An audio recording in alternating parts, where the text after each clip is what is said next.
Terjadinya perubahan data statistik kemiskinan saat ini membuat jumlah penerima bantuan program kerja harapan atau PKH di Sumsel tahun 2022 mengalami penurunan. Diperkirakan menurut Kepala Dinas Sosial Sumsel, penerima PKH tahun ini turun mencapai 1.000 KK, dengan total penerima mencapai 290.000 kepala keluarga. Dinsos Sumsel sendiri saat ini terus melakukan proses perubahan data agar penerima bantuan PKH tepat sasaran dan tidak terjadi tumpang tindih, serta berkoordinasi dengan kabupaten kota yang mengetahui secara persis kondisi penerima PKH itu sendiri. Penerima PKH sendiri ditunjang 6 variabel, di antaranya anak penerima PKH bersekolah atau tidak, serta ada lansia atau tidak.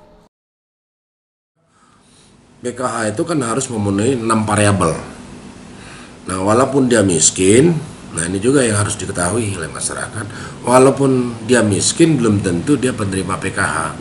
Karena ada 6 variabel. 6 variabel itu antara lain, 1, dia mempunyai anak sekolah SD tidak, mempunyai anak sekolah SMP tidak, anak SMA tidak.